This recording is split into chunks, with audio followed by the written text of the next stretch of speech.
Star उत्सव पर देखिए आपके चहीते शोज अब से डीडी फ्री डिश पर। हर हर महादेव, हर हर महादेव, हर हर महादेव। शिव शिव शिव शिव शिव शिव शिव आदि अनंत शिव योगी महादेव, योगी महादेव। आदि अनंत शिव महाबली शिव, महाबली शिव।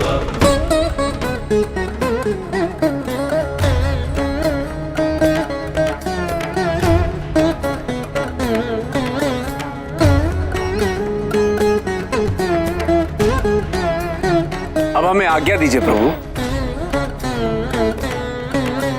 शिव शिव शिव शिव शिव शिव शिव शिव।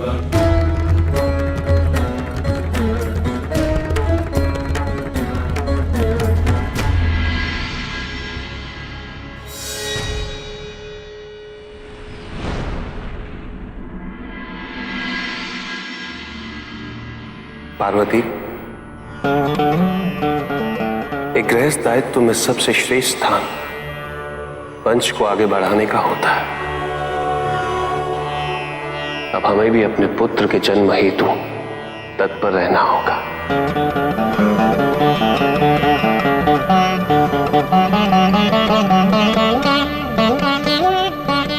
वही पुत्र जिसकी प्रतीक्षा समस्त संसार कर रहा है, वही पुत्र जो मेरे दिए गए वरदान का दुरुपयोग करने का दंड तारकासुर को देगा।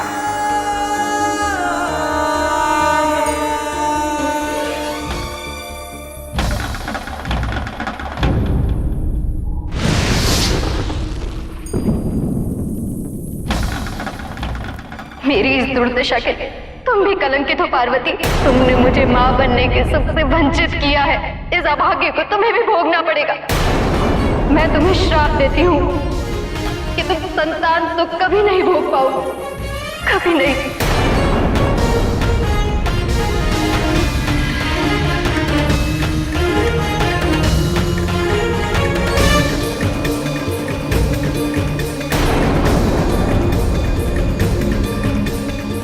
पार्वती,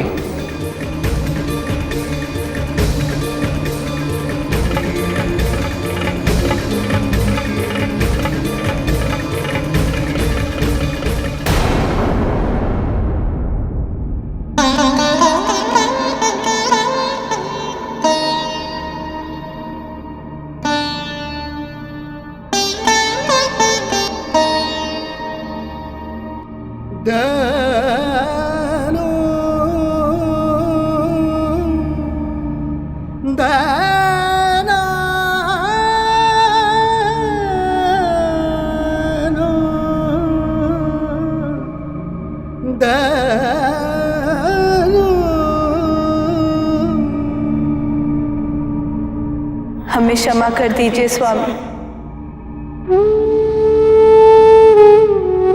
हमने आपको रति के श्राप से अभी तक अवगत नहीं करवाया, किंतु हमारी मंशा आपसे कुछ छुपाने की नहीं थी। सत्य तो ये है कि रति के श्राप के अनुसार हम अपनी कोख में संतान कभी नहीं धारण कर पाएंगे। हम आपकी इच्छा पूर्ण नहीं कर सकते स्वामी। हम आपको निराश नहीं करना चाहते, किंतु हमारी इस विवशता का कोई उपाय भी तो नहीं है।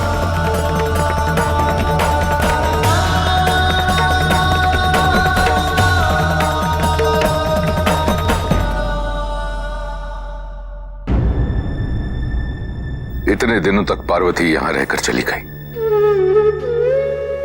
हम सबको पता तक नहीं चला। किंतु इस बात की भी प्रसन्नता है कि द्विरागमन की रीति समाप्त होने के बाद उसके विवाह से संबंधित सारी रीतियां भी संपन्न हो गई।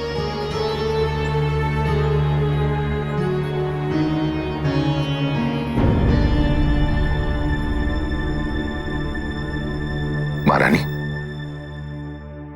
क्या सोच रही हैं? हम ये सोच रहे थे महाराज कि आपका कथन सर्वथा उचित था।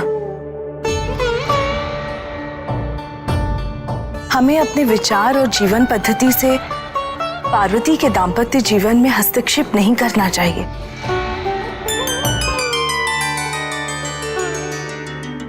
कितना सहज और मधुर संबंध है दोनों का। एक दूसरे से प्रतिपूरक होते हुए कितनी कितनी संपूर्ण है हमारी पार्वती।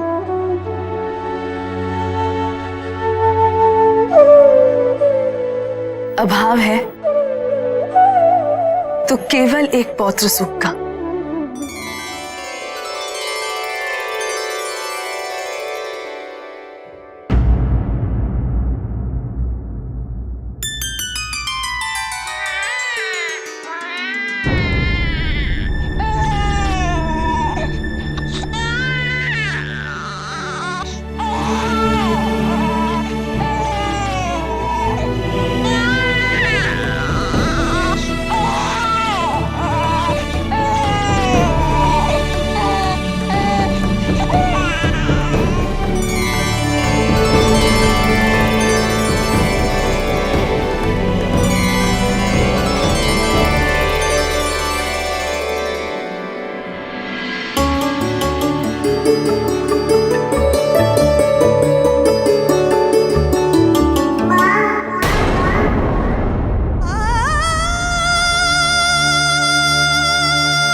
ये ममत्व और मातृत्व की भावनाएं हमें उद्वेलित क्यों कर रही हैं?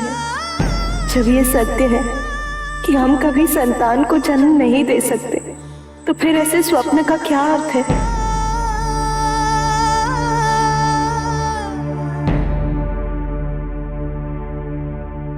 माँ,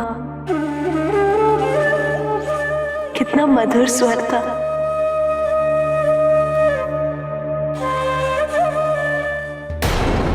मैदानों,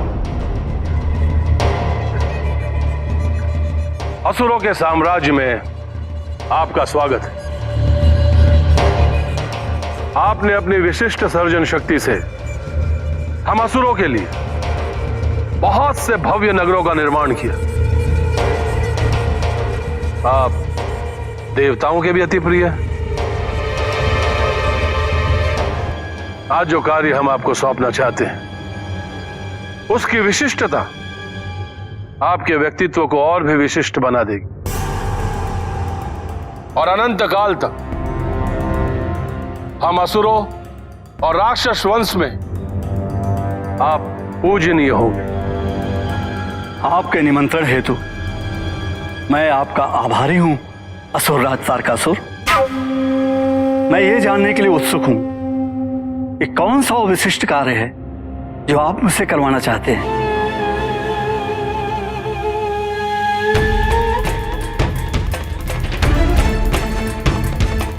ये सौर मंडल देख रहे हो मैदानों? इस सौर मंडल में ऐसा कोई नक्षत्र, ऐसा कोई ग्रह, ऐसा कोई उपग्रह है जिस पर हम असुरों का आधिपत्य हो, जो असुर शक्ति के प्रतीक हो, असुर शक्ति को प्रदर्शित करता हो।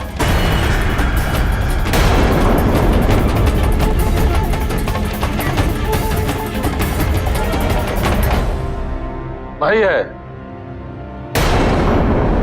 नहीं है,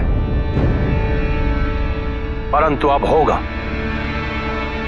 हम आपकी सहायता से इस सौर मंडल में त्रिपुर का निर्माण करवाना चाहते हैं। क्षमा करें असुरराज, किंतु मैं समझा नहीं। देखिए मैदानों, हम चाहते हैं कि आप इस सौर मंडल में नवीन ग्रहों का निर्माण करें जो आगे चल के त्रिपुर के नाम से प्रख्यात हो। फिर उस त्रिपुर को आप इस सौर मंडल में इस प्रकार स्थापित करें कि अन्य ग्रह अपने अपने स्थान से हटकर हमारे इस नवीन ग्रह को स्थान प्रदान करें।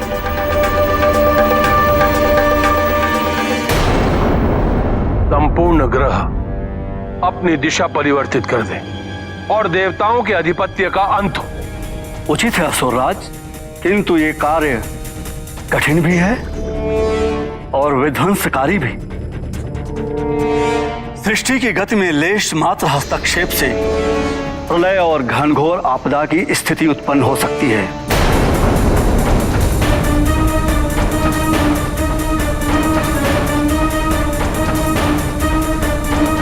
यदि इस प्रलय और आपदा से देवताओं का अंत होता है तो मैं मात्र सृष्टि की गति ही नहीं, सूर्य को भी विकेंद्रित कर दूंगा। मैदानों, आप त्रिपुर के निर्माण का कार्य आरंभ करें।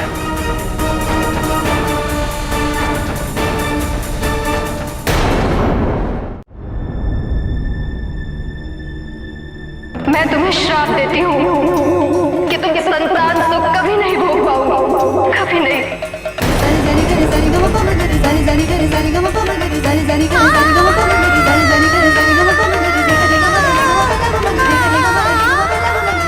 पार्वती,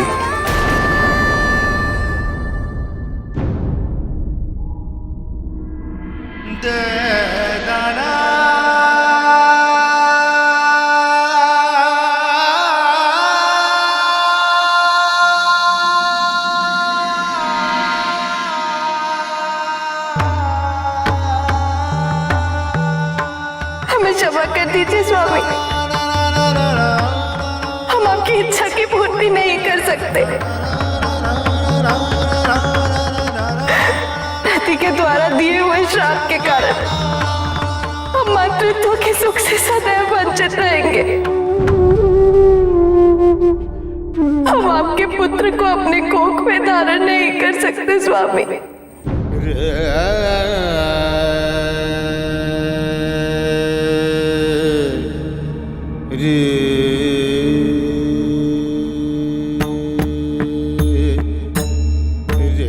उठो पार्वती।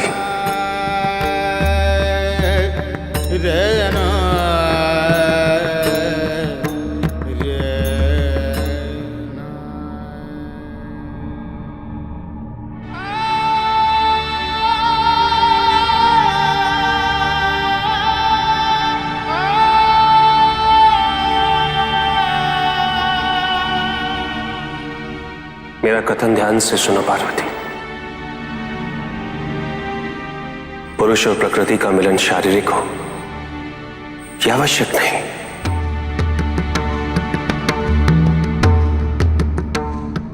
पुरुष और प्रकृति के मिलन का एक चरण और भी है जो शारीरिक मिलन से भी सर्वोपरि है। वो है आत्मा का मिलन। आत्मा के मिलन से जो सृजन होता है उसका स्वरूप सदैव अलौकिक रहता है। किंतु ये कैसे संभव है स्वामी? विदित रहे पार्वती,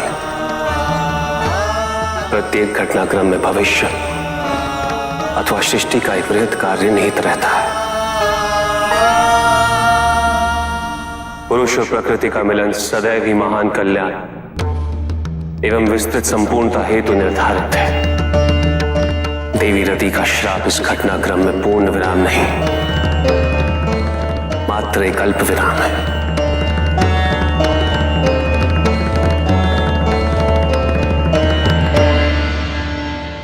अतः हमें पुत्र की प्राप्ति सुनिश्चित है।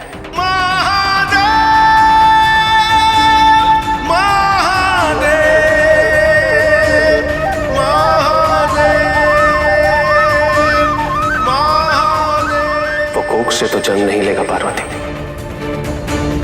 किंतु हमारी अंतरात्मा के प्रकाश और उसकी ऊर्जा से अवतरित होगा।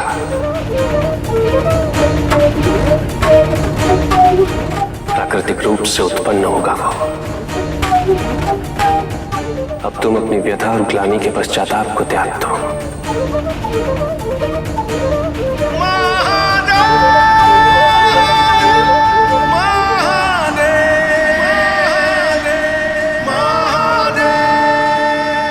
हमारे पुत्र प्राप्ति के निर्णय से समस्त सृष्टि कितनी उत्साहित प्रतीत हो रही है।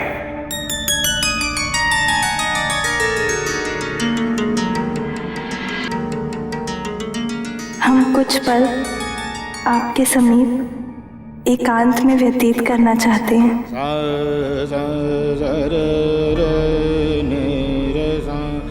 संभव है? अवश्य पार्वती।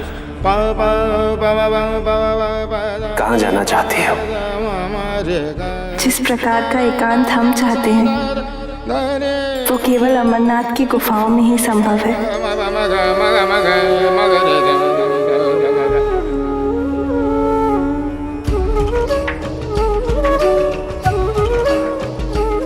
अवश्य पार्वती, हम शीघ्र ही अमरनाथ के लिए प्रस्थान करेंगे। आओ।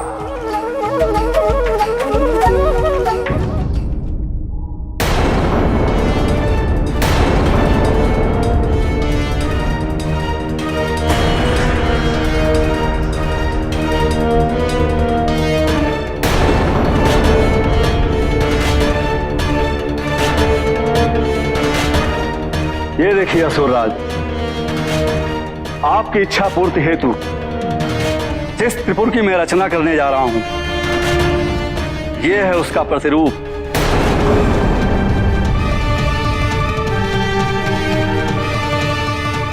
सुंदर, अति सुंदर। ये तीनों ग्रह असुर शक्ति का प्रतीक बनकर सौर मंडल में स्थित सभी ग्रहों की भव्यता को धूमिल कर देंगे। केवल भव्य और सुंदर ही नहीं,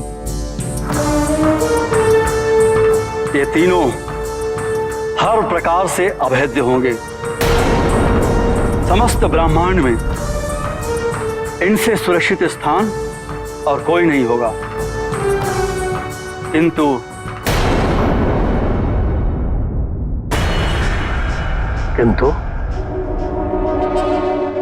क्या? एक बात का ध्यान अवश्य रखना होगा। अपनी धुरी के परिभ्रमण की अवस्था में ऐसा समय अवश्य आएगा कि जब तीनों एक साथ एक सीधी पंक्ति में होंगे। ऐसी अवस्था में ये सुभेद्य हो जाएंगे।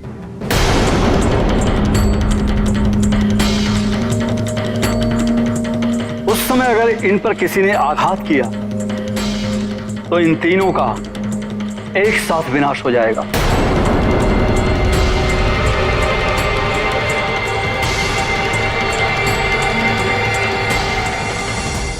नहीं, ऐसा कदापि नहीं होगा, क्योंकि इन ग्रहों की गति मैं निर्धारित करूंगा। ये तीनों ग्रह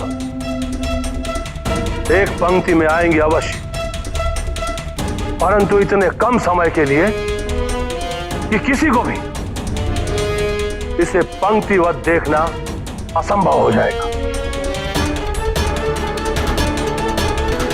मैदानों, मैं आपकी इस कल्पना और रचना से अत्यंत प्रभावित और प्रसन्न हूं। मेरे अनुसार इस त्रिपुर के निर्माण के पश्चात शिल्प कला में आपका स्थान विश्वकर्मा से भी ऊंचा हो जाएगा। अब आप शीघ्र ही इस त्रिपुर के वास्तविक निष्पादन हेतु तत्पर रहे, परंतु ज्ञात रहे मैदानों, इस त्रिपुर का निर्माण शिवपुत्र के जन्म से पूर्व होना चाहिए। तत्पश्चात शिव की संतान इस त्रिपुर को भेद नहीं पाई और हम सदा सदा के लिए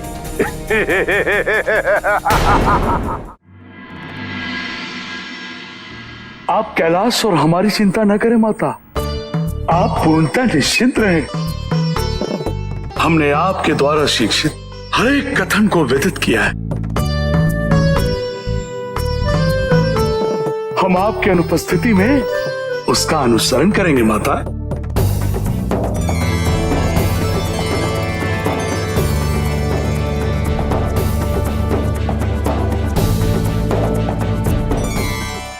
अंततः हमारी प्रतीक्षा का अंत होने वाला है। शिव और पार्वती एकांतवास हेतु प्रस्थान कर चुके हैं। अब इनके पुत्र का अवतरित होना सुनिश्चित है और हमें भी इस नरकीय जीवन यापन से शीघ्र ही मुक्ति मिल जाएगी।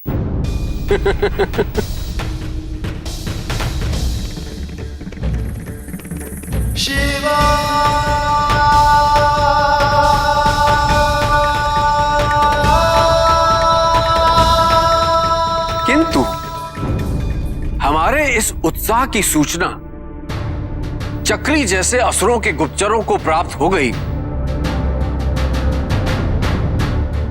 तो सर्वनाश हो जाएगा। अतः हमें महादेव की पुत्र की रक्षा ही नहीं बल्कि इस समूचे प्रकरण को गोपनीय रखना होगा। किसी भी प्रकार का व्यवधान अब अत्यंत विनाशकारी हो सकता है।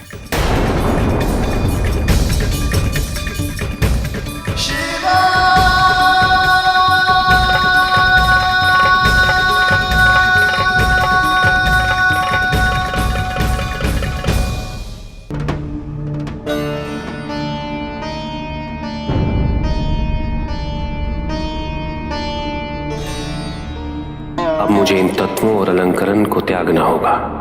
सभी सृष्टि के कल्याण हेतु अपनी अपनी भूमिका निभा चुके हैं, किंतु पुरुष और प्रकृति के मिलन में अब इनकी उपस्थिति बाधक हो सकती है।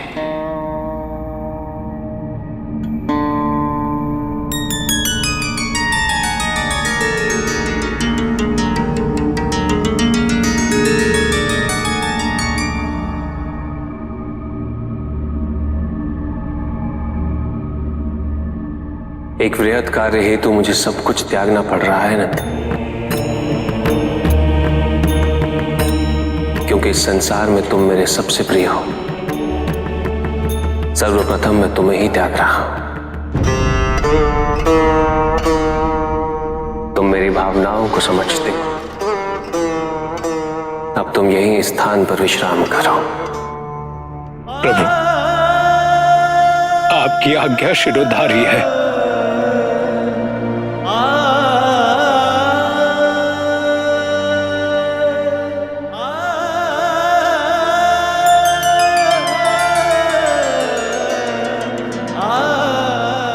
कल्याण हो।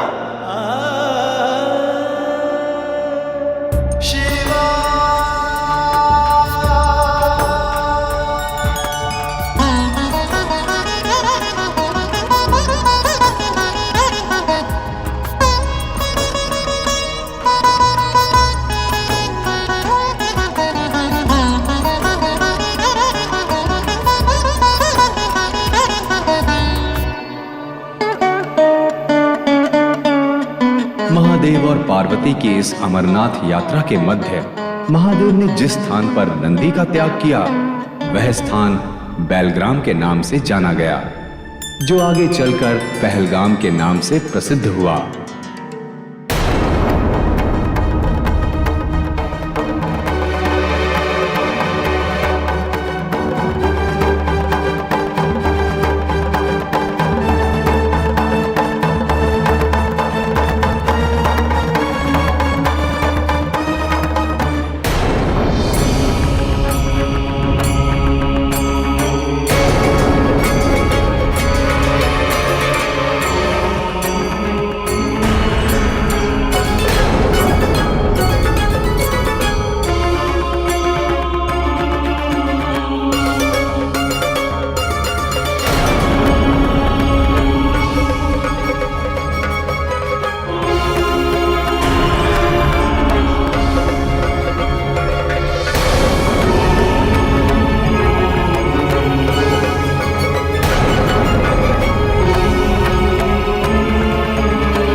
प्रथम पुरुष सुसज्जित हो गया। मैदानव, मैं आपके इस भव्य निर्माण से बहुत प्रसन्न हूं। असुरराज की जय हो। असुरराज, महादेव और पार्वती अपने एकांतवास हेतु अमरनाथ की दिशा में प्रस्थान कर चुके हैं। संभवतः अपने मिलन की पूर्ति हेतु। क्या?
अब समय आ गया है, मुझे आप दोनों से विदाई लेनी होगी।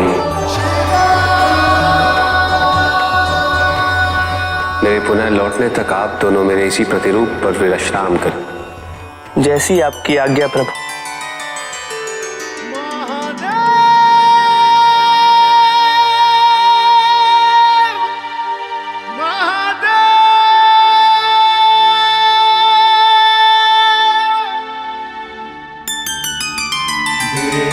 देव महादेव शिवा, देव देव महादेव। आओ पार्वती, देव देव प्रस्थान करें। देव शिवा, देव देव।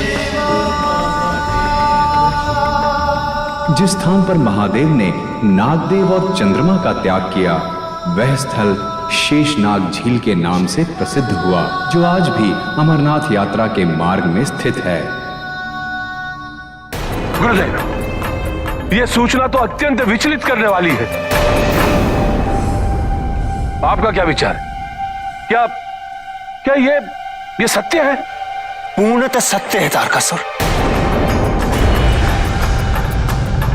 किंतु इसकी पूर्ण सूचना मिलने से तुम्हारा कोई हित नहीं होने वाला।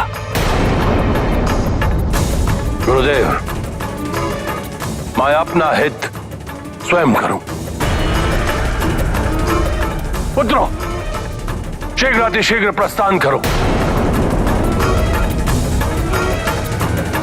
हमें शिवपुत्र के जन्म को किसी भी प्रकार से अवरुद्ध करना होगा।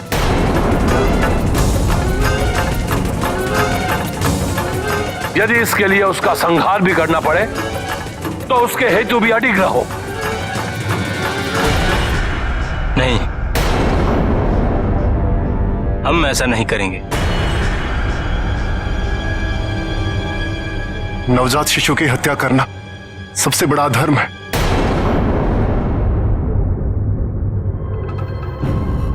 पिताश्री, ऐसा अधर्म का कार्य करने से हम महादेव के संरक्षण से वंचित हो जाएंगे।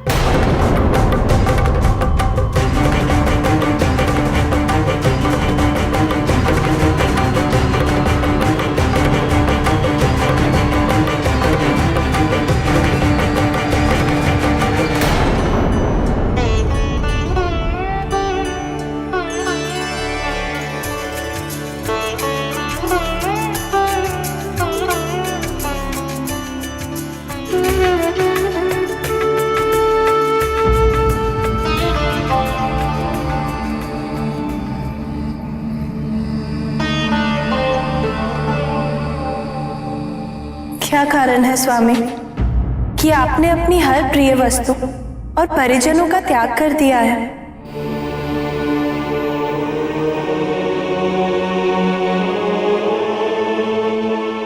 पार्वती, चंद्र रूपी मुकुट पुरुष का अहंकार है। और नाग रूपी माला उसका मोह। अतः जब तक पुरुष और स्त्री अपनी सभी भावनाओं, कुंठाओं, अहंकार, लोभ और मोह का त्याग नहीं करते, परस्पर स्नेह अवरुद्ध ही रहता है। और इसी कारणवश मुझे इन सब का त्याग करना पड़ा, और इसके फलस्वरूप हम अपने मौलिक अस्तित्व में स्वयं से साक्षात्कार कर सकते हैं।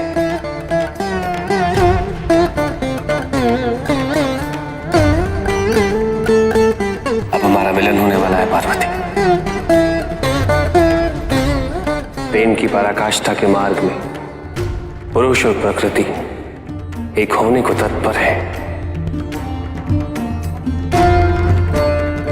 प्रेम और प्रेम की अभिव्यक्ति के मध्य सांसारिक भेदों का कोई अर्थ नहीं।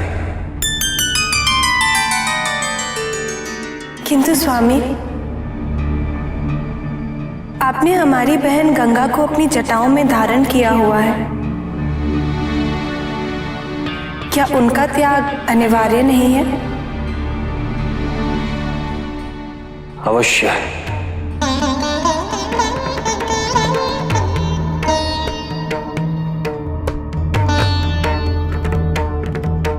देवी गंगा को कुछ क्षण यहां विश्राम करना होगा।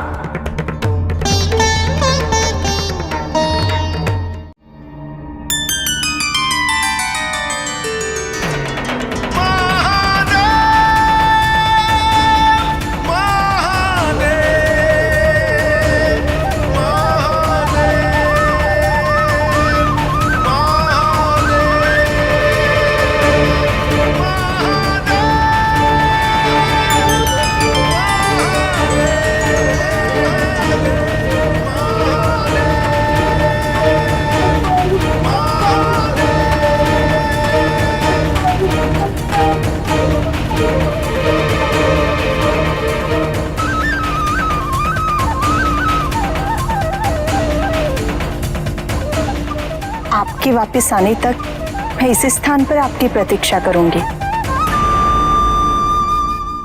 कल्याण।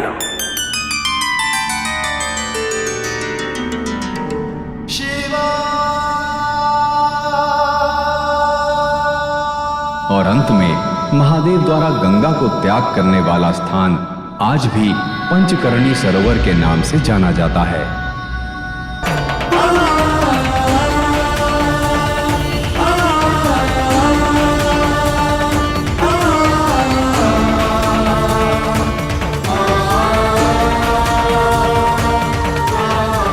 आपका कथन सर्वथा उचित है स्वामी।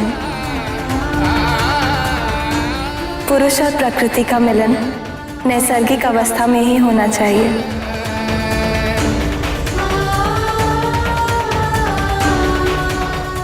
आओ,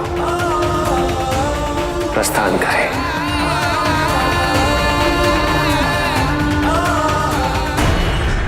याद रहे कि हम असुर हैं,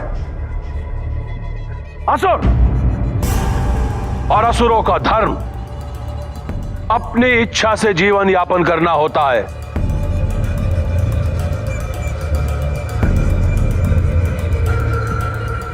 किसी भी प्रकार के विधि विधान और आचार संहिता के बंधन से उन्मुक्त।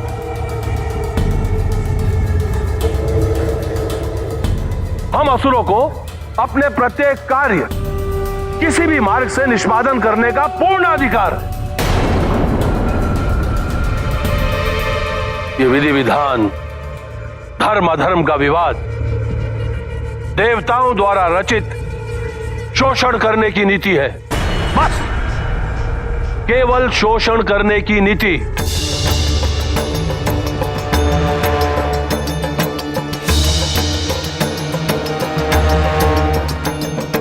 अरे मूर्खों, क्या तुम लोग इतना भी नहीं देख सकते कि ये देवता स्वयं धर्म की परिभाषा परिस्थिति के अनुसार बदलते रहते, तो फिर हम क्यों नहीं बदले?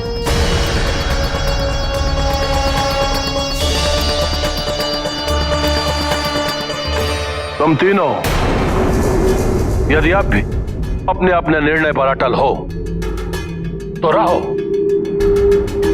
असुरों की प्रतिष्ठा और सम्मान के लिए मैं स्वयं अपने आप को न्यौछावर करूं।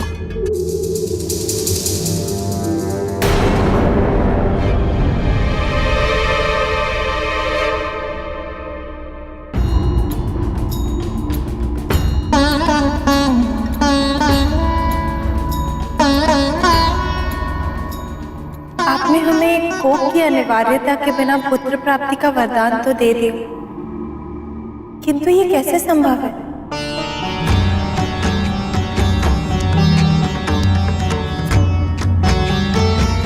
पार्वती, ये समस्त सृष्टि एक बृहद कोक है। यहाँ हर पल पुरुष और प्रकृति के मिलन से सृजन का कार्य निरंतर चल रहा है। और उल्लेखनीय ये भी कि खंडित सृष्टि से प्राणियों का जन्म अर्थात सृजन का कार्य संभव होता है। किंतु हमें ये समझाइए स्वामी कि यदि सृष्टि का विनाश हो जाए तो इसके जीवों का भी नाश हो जाता है, तो फिर ये कैसे संभव है? संभव है पार्वती। विपदा की स्थिति में पुरुष और स्त्री तत्व दोनों का समागम संभव है, जो कि अविभाज्य। इन तत्वों से उत्पन्न हुई ऊर्जा से सृजन का कार्य निरंतर चल रहा है और हमारे पुत्र का अवतरण इसी अवस्था में होगा।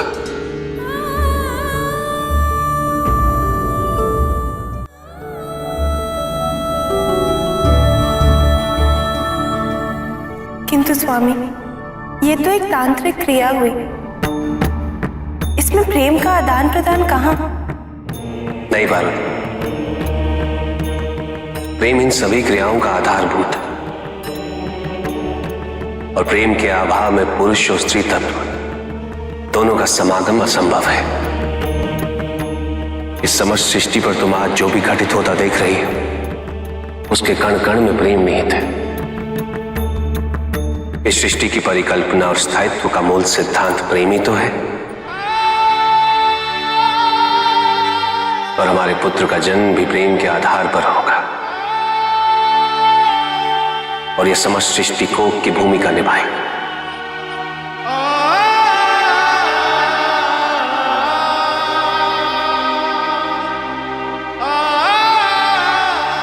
अब भी कोई शंका है तुम्हारे मन में?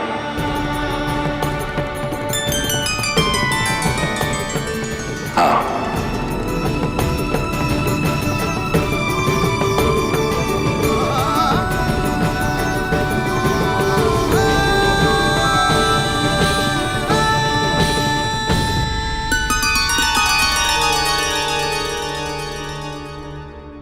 किसी भी परिस्थिति में महादेव और माता पार्वती के पुत्र का अवतरित होना अति आवश्यक है। तब तक हम यही प्रतीक्षा करेंगे। किंतु देवराज, जब महादेव और माता पार्वती ने हमें इस पुत्र के संरक्षण का दायित्व नहीं सौंपा है, तो क्या हमारा इस निष्कर्ष पर स्वयं पहुंचना उचित होगा? यदि इस संदर्भ में हम एक बार भगवान विष्णु से परामर्श कर लेते तो। इसमें प्रभु से परामर्श करने की क्या आवश्यकता है देवगुरु?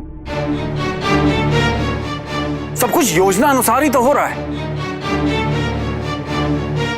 इसका अनुमोदन प्रभु ने हमें पूर्व में ही करा दिया। अब यह समस्या केवल देवों की समस्या है। महादेव के पुत्र का अनावृत अवतरण सुनिश्चित कर केवल देवों के हित में ही नहीं, अपितु समस्त संसार के हित में।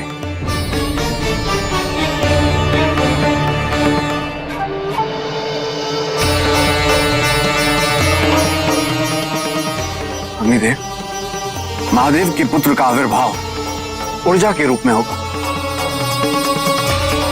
सृष्टि के संपर्क में आते ही ऊर्जा बालक का रूप ले लेगी, किंतु हमें भय है।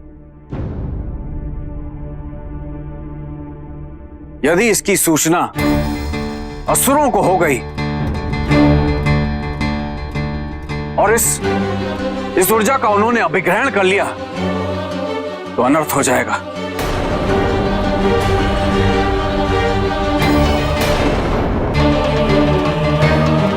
अग्निदेव, जब तक वो ऊर्जा बालक का रूप धारण नहीं कर लेती, उसके संरक्षण का दायित्व तो आपका होगा अग्निदेव। मेरा? हाँ, क्योंकि उस ऊर्जा के प्रस्फुटन को केवल आप ही संभाल सकते हैं।